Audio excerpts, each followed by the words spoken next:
खाली खाली अखियों में तू ही बसा था, मन्नत मुराद मेरी तू ही दुआ था।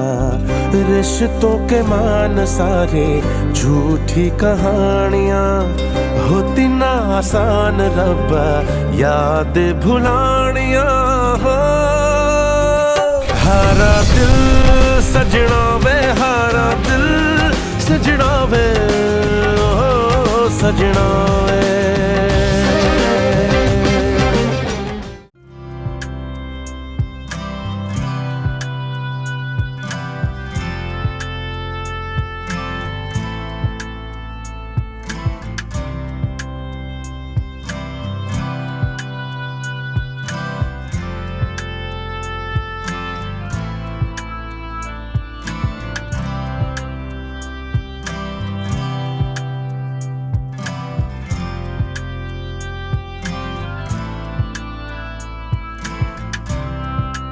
مبارک باشه. تبریک میگم. تبریک میگم. خیلی ممنون. گوش کن، بیشتر از خودت مراقب خواهرم باش. میدونی که از بچگی تا الان همیشه ازم کتک خوردی، یادته؟ تلاش میکنم که دیگه به این چیزا نیاز نشه. بازم تبریک میگم. میدونی فازه، دخترای ابرار درست مثل عروج برای من عزیزم. منم ازتون همین توقعات دارم. اونی که برای شما عزیز باشه چطور میتونه برای من غریبه باشه؟ بله، عابده واقعا دختر دوست داشتنیه. ما با هم حسابی از فراز مراقبت میکنیم، مگه نه دخترم؟ درست میگم؟ ممنونم خاله. اگه مامان بابا امروز بودن خیلی خوشحال میشدن. شما حرف دلشونو زدین. ولی هر وقتم خواستین میتونید گوشاشو بکشین.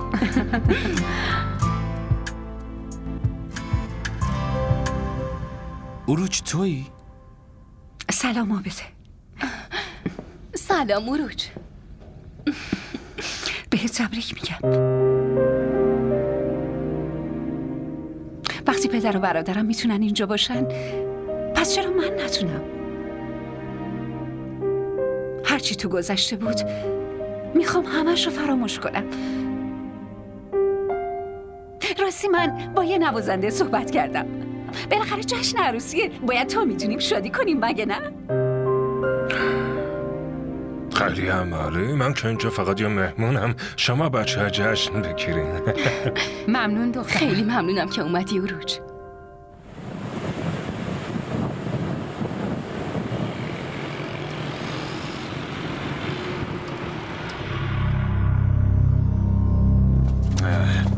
جالب نکنه کادم مگه کوره کور خودتی کادم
اینم از لباسات، همینطور سرویس طلا و علنگوهات، همشو برات جمع کردم. میذارمشون تو این چمدون. با احتیاط ببر باشه؟ منظورت از این کارا چیه؟ مگه تو با هم نمیای؟ نه، قراره نایلا باید بیاد.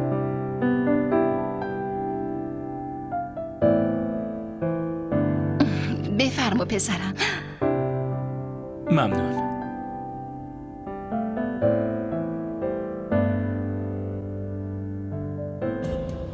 خبر تازه.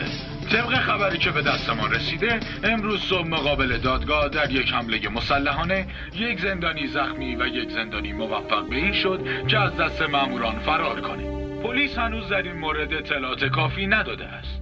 طبق آخرین آماری که در اختیارمان گذاشتن، گفته می شود که این زندانی متهم به قتل شوهرخاله خود می باشد و در کنار این به دزدی و اذیت و آزار خیابانی نیز متهم شده است. مجرم از منطقه حیدرآباد است.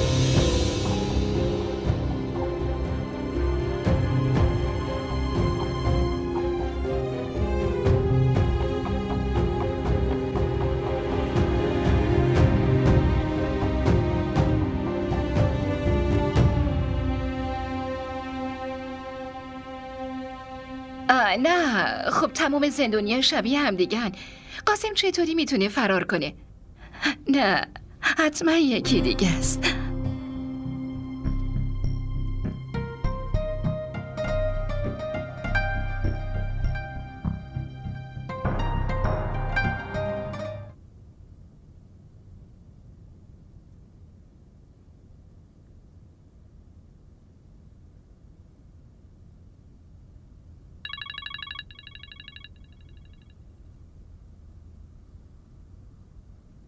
الو؟ آره پسرم. این که خیلی بد شد. نگران نباش، من خبرشو میگیرم. باشه؟ گریه؟ چرا گریه میکنه ها؟ چی؟ گوشی رو بده باهاش، میخوام حرف بزنم. الو مومنه؟ دختره؟ عزیزم اصلا جای نگرانی نیست. ببین اون آدم از زندان فرار کرده. حتما پلیسا دارن دنبالش میکردن. امروز نتونن، فردا دستگیر میشه. صبور باش دخترم، این یه امتحان از طرف خدا هست. باشه؟ ما باید تلاش کنیم با صبر و حوصله از این امتحان بیرون بیایم. آره، انشالله همه چی درست میشه. باز چی شده؟ خودت که شنیدی. اگه اطلاعات بیشتر میخوای تلویزیون رو روشن کن و ببین. آقا عرفان، میخوام یه حرف مهم بهتون بزنم. اگه مشکلات آدمای بیرون از خونه تموم شده، به مشکلات خونه و بچهای خودتونم توجه کنین. بچه حرف میزنم، اول باید تماس بگیرم. الو؟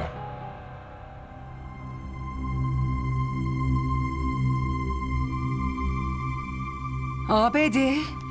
این چه بچه بازیه؟ ببین، خیلی دیرت میشه. چرا همه چیو به هم ریختی دختر؟ بدو، زود باش، عجله کن. مگه نمیخوای عروس شی؟ نه خیر، نمیخوام عروس بشم. نمیخوام هیچ جایی برم. دلم میخواد اون قاسم عوضی رو پیداش کنم و با دستای خودم خفش کنم. چطور پلیسا میتونن اجازه بدن فرار کنه؟ چطور میتونن اینقدر بی‌مسئولیت باشن؟ بی‌مسئولیتی هم حدی داره. اون تو زندگیش باید همیشه فرار کنه. اون با فرارش نمیتونه خودشو نجات بده. مطمئنم خیلی زود گیر میافته. اون فرار کنه، گمشه یا بمیره، هیچ فرقی نمیکنه. اون زندگی ما رو که جهنم کرده، مگه نه؟ من اصلا نمیفهمم چرا خدا همش میخواد ما رو امتحان کنه. این حرفا چیه میزنی؟ ساکت. بیا اینجا عزیزم، بیا پیش من. بیا بهت میگم. بشین. حرفمو گوش کن. میدونی امروز زیباترین روز زندگی تو عزیزم. یه روز مهم. کسی اینجوری شکایت نمیکنه. وقتی خداوند میخواد ما رو امتحان کنه، پس ما باید ازش سربلند بیرون بیاییم. تو خودت بهم بگو، هیچ وقت فکرش هم می‌کردیم که مراسم عروسیت اینقدر قشنگ و مجلل باشه؟ عمو عرفان که حق دوستیشو خیلی خوب ادا کرد. اما خاله بتول، چه اتفاقایی که براش نیفتاد ولی اصلا اخلاقش تغییر نکرد. خداوند اونو اینقدر سنگ دل آفریده که نمیتونم درک کنم. ولی من میتونم درکش کنم. اون روحام و عروجو خیلی دوست داره.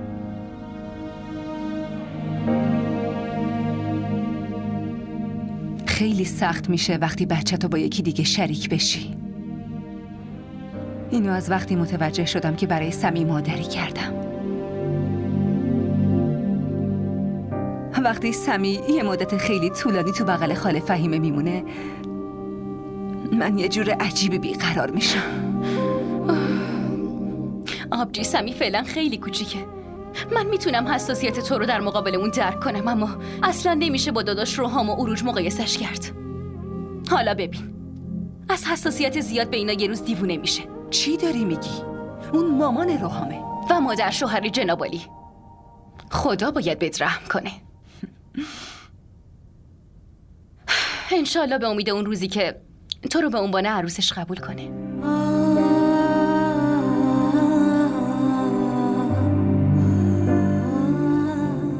روحام قول داده بود تا زمان ازدواج تو اینجا بمونه.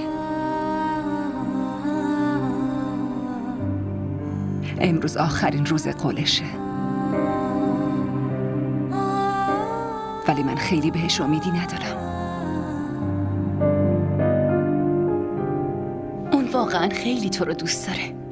هیچ وقت هم بهت خیانت نمیکنه. قدرشو بدون. اما عشق یه مادر همیشه برنده میشه. من این واقعیت رو نمیتونم منکر بشم. بیا. کافیه.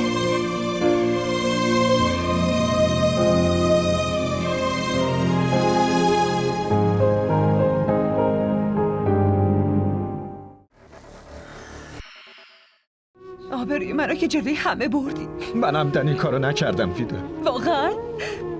پس کی گفت که تو این کارو بکنی؟ قلبم از اینکه تو رو از دست بدم ترسیدم. عشق من نمیذاره که تو مال کسی بشی. من اینجور عشقی نمیخوام که پدر و مادرمو به خاطر من بی‌آبرو کنه.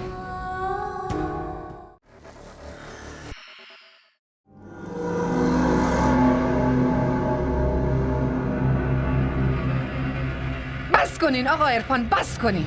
من دیگه کاسه صبرم لبریز شده. این ابراری که زندگی بچه‌امو خیلی وقت تبدیل به جهنم کرده. اگه هنوزم اینو درک نکردی پس کی میخواین درک کنین؟ بچه‌های ما؟ آره، بچه‌های ما. عروج و روحان بچه‌های ما هستن. اما شاید شما فراموش کردین. اگه از مشکلات بقیه وقت اضافه آوردین، به این فکر کنین که برای خانواده خودتون چه اتفاقایی افتاده. من خیلی هم خوب میدونم برای خانوادم چه اتفاقی افتاده. پسرم هنوز نتونسته به زندگیش سر و سامان بده. دخترم داره طلاق میگیره چون اون با شوهرش احساس خوشبختی نمیکنه. یا شاید هم شوهرش خوشبخت نیست.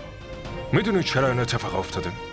چون اینا همش تقصیر تو. کافیه دیگه. تو این خونه هر اتفاقی افتاده مسئولیتش فقط با شماست که با ابرار طرح دوستی ریختین. پارچه این مخملی هیچ وقت با کتان وصله نمیشه. خودتون نتیجهش رو دیدین. تنها پسرتون خونه خودشو که اینجا باشه رو رها کرده و داره وقتشو تو اون خونه هدر میده. این چیزایی که میگی همش توهمات ذهنی توه. حتی وقتی این توهمات از بین نره این خونه رنگ آرامش رو نمیبینه. اگه روحام و فزه با هم ازدواج میکردن امروز عروج مجبور نمیشد طلاق بگیره. و اگه تو هم میذاشته عروج با جبار بره سر خونه زندگیشون امروز اونا طلاق نه نمیگیرن. خیر، این دروغه، مزخرفه. جبار هیچ وقت عاشق عروج نبود. من برای این طرز فکر افسوس میخورم. تو تا با امروز نذاشتی خونه دخترت آباد بشه. اون با شوهرش خیلی خوشحال بود ولی تو نذاشتی اونا خوشحال بمونن. همیشه بین اونا یه مانع درست میکردی. بس کنین. شما تمام این تقصیرها رو گردن من انداختین. چون تمام این مشکلات از تو و گردن تو هم میمونه. من اگه هر کاری کردم فقط به خاطر آرامش عروج کردم. هرچی نباشه اون دختر منه و من دشمن خوشبختیش هرگز نیستم. خوشبختی فقط با آرامش به دست میاد. اگه آرامش تو این خونه های بزرگ بود، اون وقت تو دیگه از من درخواست طلاق نمی کردی، بلکه با آرامش تو این خونه زندگی می کردی.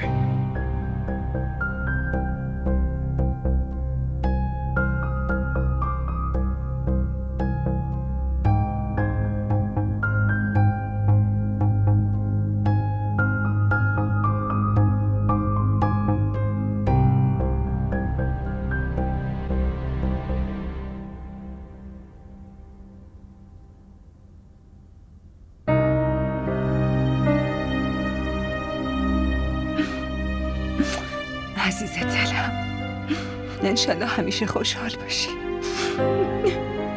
ای بابا. آبجی تو میدونی که من کی خوشحال میشم؟ وقتی تو رو کنار داداش روحان با لباس عروس ببینمت تو اون خونه، فقط تو و داداش روحان باشی. دیوونه شدی دختر؟ من که چند مرتبه عروس نمیشم.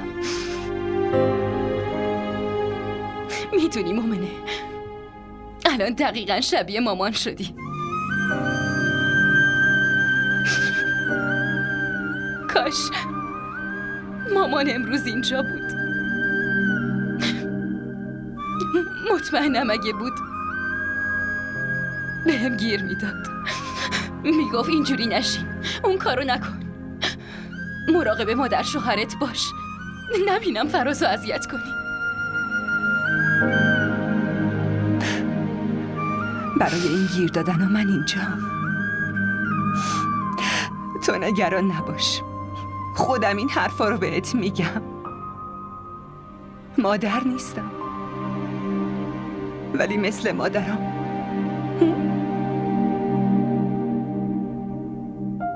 آبجی تو مثل مادر نیستی، بلکه برای من و سمی خود مادری.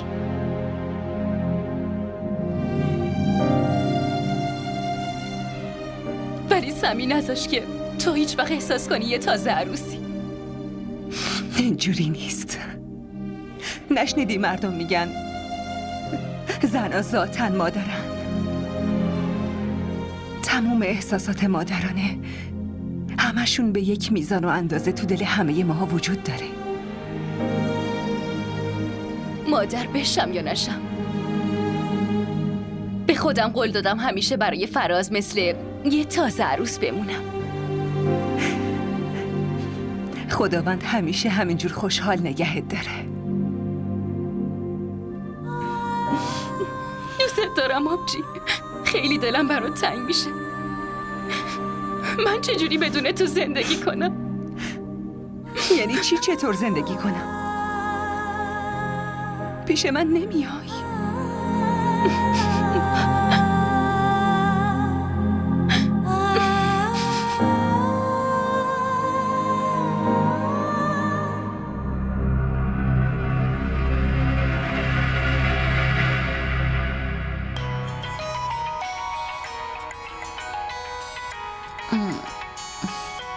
این شمال یکیه دیگه. الو؟ الو خاله، من قاسمم.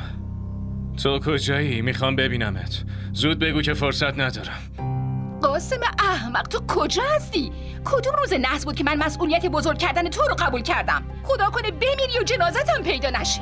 این حرفا رو تموم کن خاله. بهم بگو الان کجایی؟ خودت کجایی؟ ها؟ به من بگو. همین الان گزارش تو به پلیس میدم. بگو. اگه یه وقت به پلیس چیزی بگی خاله، شک نکن میکشمت. برو بچه برو، مگه من از این تهدیدات میترسم؟ اصلا بهتره که منو بکشی، حداقل از شر آدمی بیشوری مثل تو راحت میشم. حرفمو با دقت گوش کن خاله. به من بگو کجایی، وگرنه مجبور میشم بیام خونت. نمیخوام ببینمت، میفهمی؟ برو، هر کاری که دلت میخواد بکن. امروز عروسی عابد است، منم خیلی سرم شلوغه، دیگه وقت ندارم. به به، اول عروسی مؤمنه، الانم عابده. حرفمو با دقت گوش کن خاله. من خیلی وقت کم دارم. تو باید دختراتو قانع کنی که اونا خیلی زود برن کلانتری. باید کاری کنی شکایتشونو پس بگیرن. الان دارم بهت میگم خاله، اگه پلیسا بخوان دوباره منو بگیرن، اون وقت زندگی همتونو جهنم میکنم. با خودت چی فکر کردی؟ که من از این تهدیدای پوچ و تو خالیت میترسم؟ بچه من خالتم. تو هنوز منو نشناختی؟ گوش کن، هر کاری میخوای بکنی بکن. دارم بهت میگم اون کارایی که تو انجام دادی باید حتما تاوانشو پس بدی. در ضمن اگه این دختران بخوام ببخشنت، ولی من به هیچ وجه از خونه شوهرم نمیگذرم. از زندگیم گامشو برو بیرون. اگه یه بار دیگه بهم زنگ بزنی اون وقت بهت نشون میدم کی هستم. نه ظاهرا اینطوری قبول نمی‌کنی.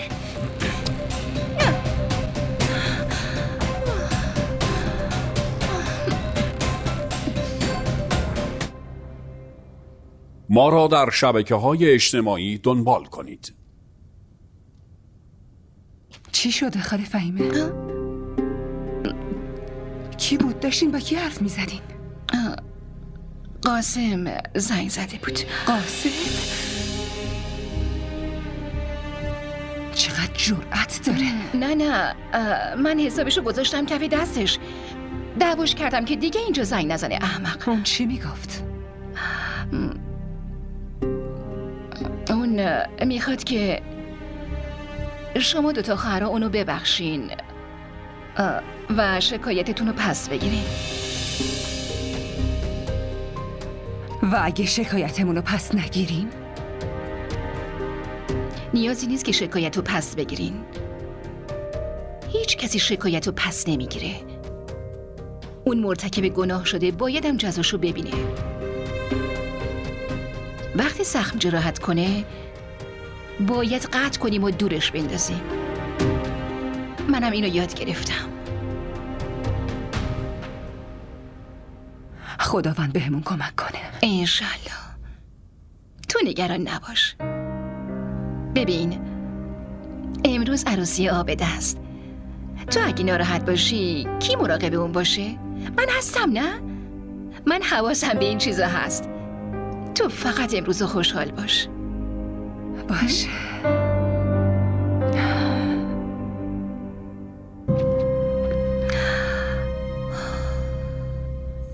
قاسم.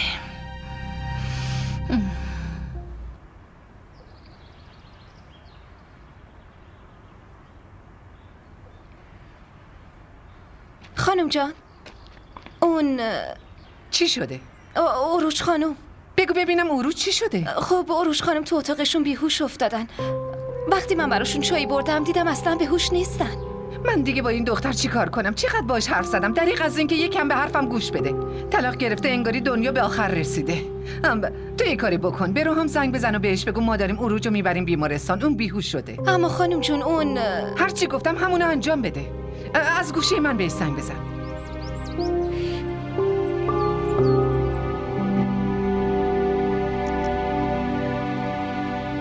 الو آقا روحان.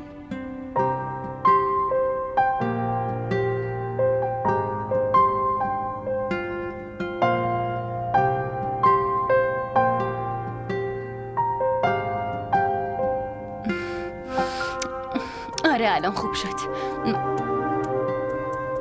انگشترم رو به هم میدی؟ آرایشم خوب شده؟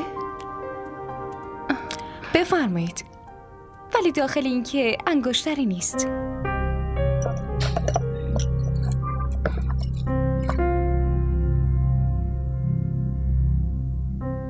ای بابا، انگشتر من کجاست؟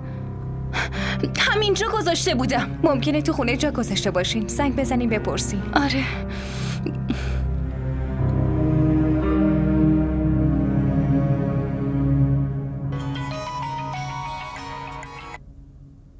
آماده شدی آبجی؟ تو نگران نباش، الان روحامو میفرستم بیاد. آره آبجی آماده شدم، ولی یه مشکلی پیش اومده. فکر کنم انگشترمو جا گذاشتم. عابده چی داری میگی؟ با دقت ببین. من خودم کنار طلای دیگت گذاشتم. تمام وسایلمو زیر و رو کردم پیداش نشد. ببین لطفاً یه کاری کن، برو زیر تخت و اینور اونور رو ببین. من تو عصبانیت همه چیزو به هم ریختم، شاید اونجا باشه. وای عابده، از دست تو من چیکار کنم؟ یه کارو درست انجام نمیدی. آبجی لطفاً به داداش روحان بگو زودتر بیاد دنبالم، یا اینکه راننده‌شونو بفرسته. من منتظر میمونم و فعلا موهامو درست میکنم. باشه خیلی خوب، دنبالش میگردم. تو گوشی رو قطع کن و منتظر باش. باشه منتظر میمونم. منم با این کارام.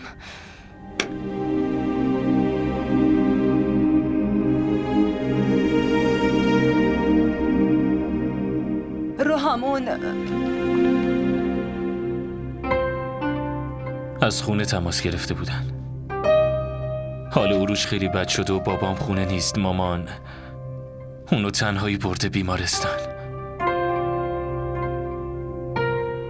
تو الان باید کنار عروج باشی.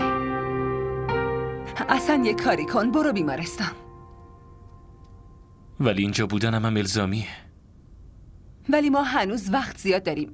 فقط یه سری کارای کوچیک مونده و یکی باید بره دنبال عابده. خودم انجامش میدم. همین. مطمئنی که از پسش برمیای؟ معلومه که برمیام. الان تو باید کنار اونا باشی. اگه پیش عروج باشی خیال منم راحت تره.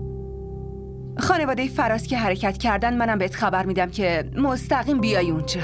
باشه. پس تو با خود راننده برو. نه، خودت به ماشین نیاز داری. من با تاکسی میرم. ببین ماشین مال من و به راننده هم من حقوق میدم، نه خود مامان. سر هر چیزی با من بحث نکن. فهمیدی؟ نه فهمیدم. که اینطور. وایستا، جاری میری آرایشگاه نه؟ خودتو خوشگل کن. من میخوام همسرم زیباترین دختر مجلس باشه. و اگه نتونستم خودمو خوشگل کنم چی؟ اینو دیگه باید از من بپرسی. عجله کن. باشه. دیر شد، کجا موند؟ یه زنگ بزنم.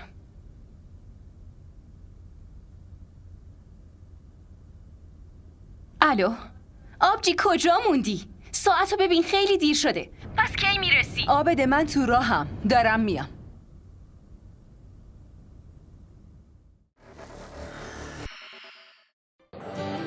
بگو ببینم خوشگله.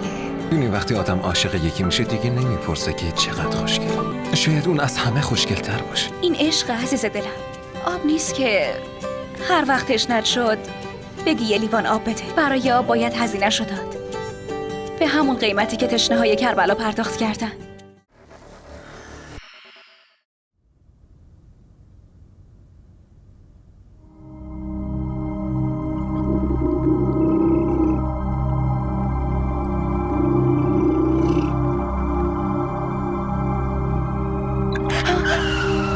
چی شده؟ چی شده؟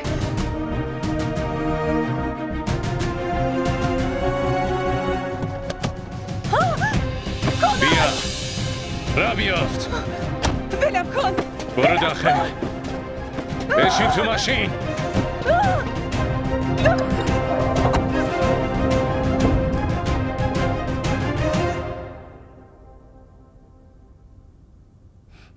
واسم گوشیش خاموشه. آخه خیلی وقت آبجی از خونه زده بیرون. یعنی هنوز نرسیده. خدایا. خانم بشینید وگرنه آرایشتون خراب میشه. آرایشم به درک.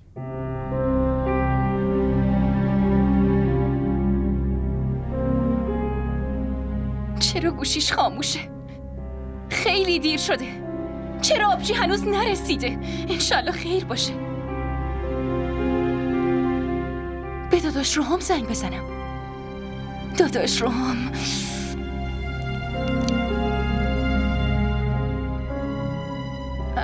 داداش روحام، سلام علیکم. آبجی خیلی وقته که از خونه زده بیرون ولی هنوز نرسیده آرایشگاه. شما میدونین کجاست؟ الو عابده، من بیمارستانم. عروج الان تو اورژانسه. من بعداً بهت زنگ میزنم. باشه.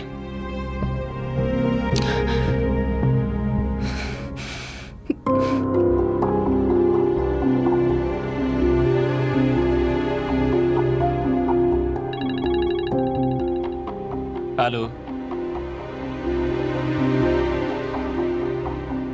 پس تو چی کار میکردی؟ الان کجایی؟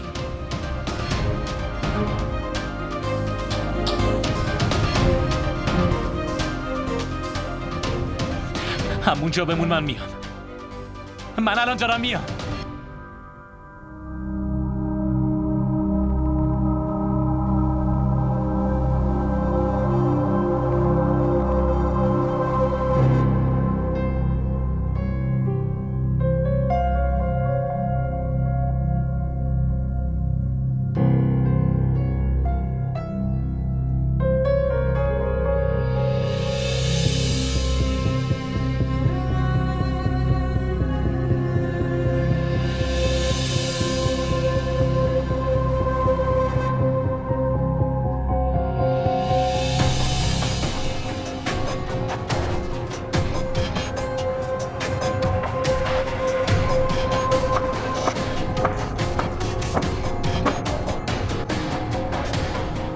دعا کنین که همه چی خوب پیش بره.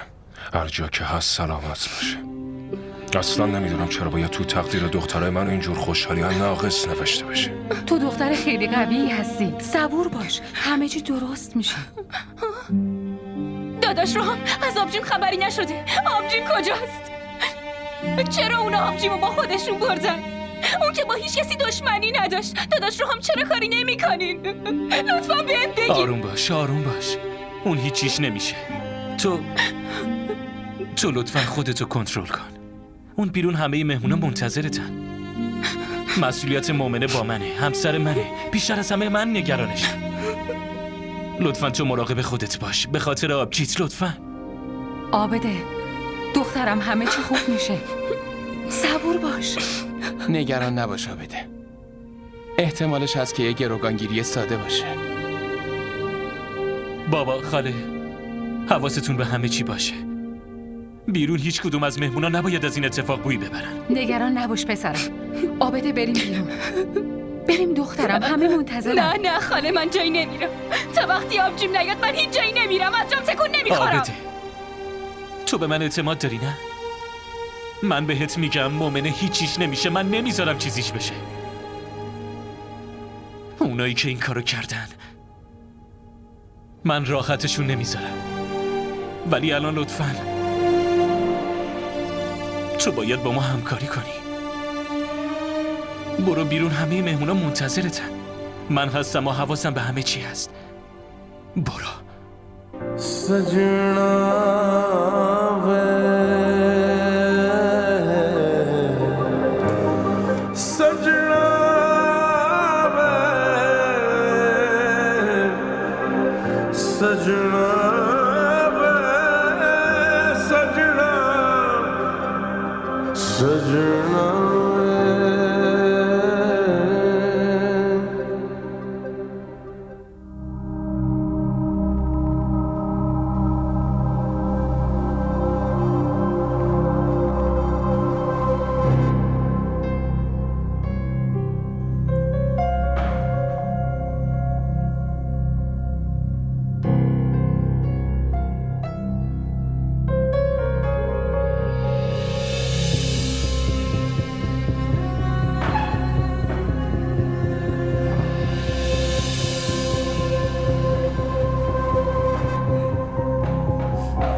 ما را در شبکه‌های اجتماعی دنبال کنید.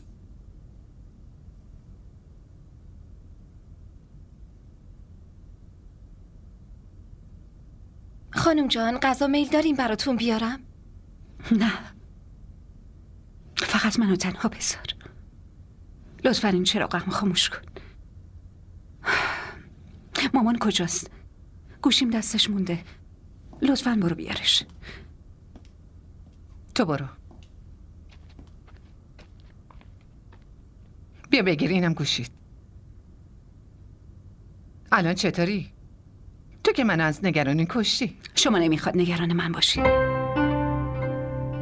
برین و به استراحتتون برسید. ببین عروج، زندگی تو با نبودن جبار تموم نشده که بخوای به خاطرش افسرده یه گوشه بیفتی. منم همین فکر رو میکردم که نبودن یه نفر چه فرقی به حالم داره. اما این کار فرق داره، خیلی هم زیاد فرق داره. اینا همش حرفای بیهوده است، فهمیدی؟ مامان شما خیلی سنگ دارین، خیلی بی احساسین، یه ذهن مریض دارین. باید خودتون رو درمان کنین. خفه شو دیگه، داری زیادی چرت و پرت میگی. من خبر نداشتم که تو این خونه کی چه وقت دچار تب عشق میشه و مریض و افسرده یه گوشه میفته. تب عشق؟ خیلی خوب گفتین، ولی شما اینو قبول ندارین مگه نه؟ حالا چی شده که یهویی از تب عشق حرف میزنین؟ بذارین بخوابم، از اینجا برین.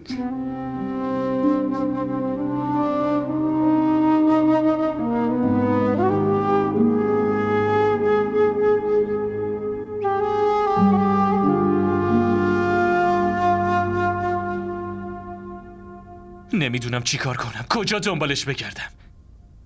اگه کسی برای پول این کارو کرده بود تا الان باید تماس میگرفت. خدایا چرا همیشه برای مؤمن اتفاق میافته؟ رام، اگه یه چیزی بگم ناراحت نمیشی؟ ببین، تو تقدیر مؤمنه خوشحالی هست، ولی اون حسادتی که تو وجود مامانته خوشحالی اون دختر بیچاره رو نابود میکنه. این حرفا یعنی چی؟ شما چی میخواین بگی؟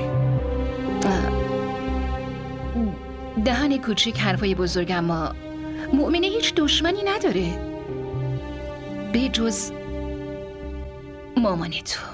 شما چی دارین میگین؟ دارین به مامان من تهمت میزنین؟ من تهمت نمیزنم، واقعیت رو میگم.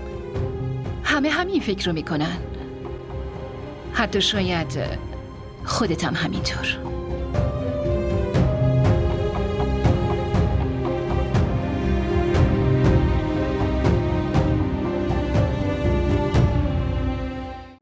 खाली खाली अखियों में तू ही बसा था, मन्नत मुराद मेरी तू ही दुआ था।